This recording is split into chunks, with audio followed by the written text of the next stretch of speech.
साकार बाबा के दिल्ली आने का दिन आ गया तो मेरे पति ने कहा कि आज बाबा आने वाले हैं, मैं उनको रिसीव करने स्टेशन जा रहा हूँ।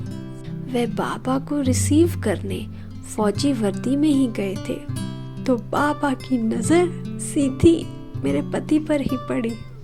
उनको देख बाबा ने कहा, बच्चे अभी तुम डॉग थे, अभी गॉड बनना है। बाबा की ये बात सुनकर सूबेदार साहिब को बुरा नहीं लगा बल्कि खुशी हुई कि बाबा मुझे गॉड बनाने के लिए कह रहा है। घर आकर वह मेरे से कहने लगे, बाबा बहुत अच्छा है, उनमें बहुत कशिश है, मुझे लगता है कि कोई अपना है। मैंने कहा, आप तो अंधविश्वासी है, जहाँ जाते हो वहाँ के ही हो जाते हो। उन्होंने कहा, तुम भी एक बार जाकर तो देखो। पति ऐसे कह रहा था तो उत्सुकता हुई और शाम का इंतजार करने लगी कि कब शाम होगी, कब बाबा को देखूं। शाम हुई तो मैं रजौरी गार्डन सेंटर पर गई। कई भाई बहने बाबा से मिल रहे थे। मैं भी जाकर बाबा के बहुत नज़दीक बैठ गई।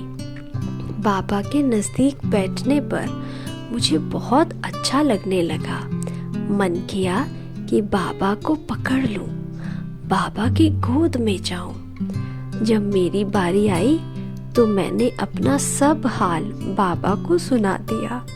देखने से पहले मुझे संकल्प आ रहा था कि परपुरुष को जाकर क्या देखना, लेकिन जब बाबा को देखा तो मुझे अपना ही बाप लगा और दिल से सारी बातें बाबा को बता दी। बाबा ने भी मुझे बहुत सांत्वना दी और प्यार दिया। घर वापस आने के बाद मैंने आस पड़ोस वालों को बताया कि ब्रह्मा कुमारियों का बाबा बहुत अच्छा है। तो वो कहने लगे, तुमको भी उनका जादू लग गया है। फिर भी मैंने उनसे कहा कि कुछ भी हो, मुझे बहुत अच्छा लगा और बहुत अच्छे अनुभव हुए। रात को युगल से बोली, मुझे कल जल्दी सेंटर लेके चलना, मुझे बाबा से मिलना है। उस समय हमारे 3 छोटे छोटे बच्चे थे। घर में उनकी देखभाल करने वाला कोई नहीं था, इसलिए मैं क्लास में उनको लेकर ही जाती थी। साइकिल पर ही पति मुझे और 3 बच्चों को लेकर सेंटर जाते थे। सेंटर पर गई तो बाबा मुरली सुना रहे थे। छोटी बच्ची बहुत शोर करने लगी तो मैं उसको लेकर दरवाजे के बाहर खड़ी होकर बाबा की मुरली सुनने लगी। बाबा का ध्यान मेरी ओर था। बाबा बीच बीच में मुझे देख रहे थे। मुरली पूरी करके बाबा कमरे में चले गए। मैं बच्ची को एक बहन को पकड़ाकर बाबा के पास गई। बाबा अंदर बैठे थे। मैं दरवाजे के पास खड़ी रही। मन में कहा, हे भगवान, अगर तू सच्चा है, इस तन में आया है, तो तू मुझे अपना बना ले। मैं बहुत भटकी हुई हूँ तेरे लिए। अगर तू सच में आया है तो मुझे इस भटकान से छुड़ा दे। बस इतना ही मैंने सोचा था और आगे क्या हुआ मुझे पता नहीं। जब होश आया तो मैं देखती हूँ कि मैं बाबा की गोद में हूँ। मुझे ऐसा लग रहा था कि बाबा की गोद में एक छोटी सी बच्ची की तरह बैठी हूँ, जैसे अपनी माँ या बाप से बिछड़ी हुई बच्ची उनकी गोद पकड़कर बहुत खुश होती है, वैसे ही मेरी स्थिति थी। थोड़े समय के बाद मैं ध्यान में चली गई। ध्यान में देख रही हूँ कि मैं श्री कृष्ण के साथ खेल पाल कर रही हूँ, बगीचे आदि देख रही हूँ। फिर बाबा मुझे, आओ बच्ची, नीचे आओ, बच्चे को ड्यूटी पर जाने के लिए देर हो रही है। ऐसे कहकर मुझे नीचे ले आए। मुझे बहुत प्यार भरी दृष्टि और सेब देकर घर भेजा।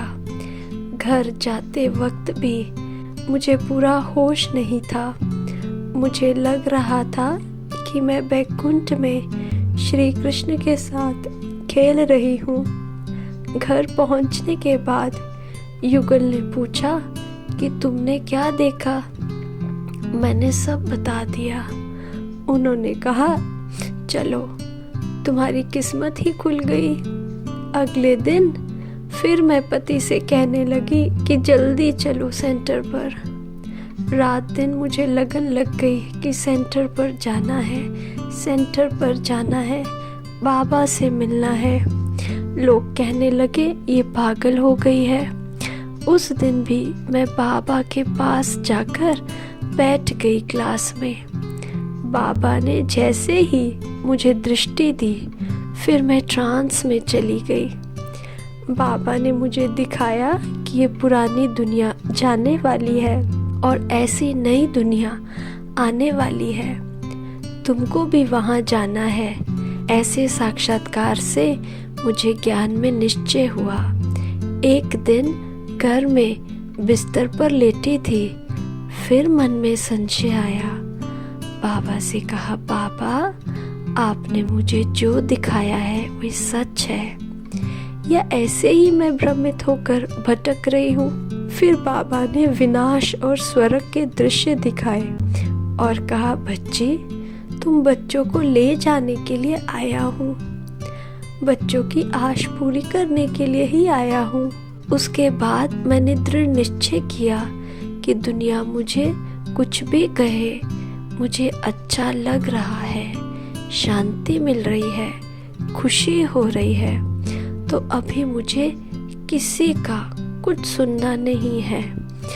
मुझे इस मार्ग पर चलना ही है। रोज युगल के साथ क्लास में जाती रही।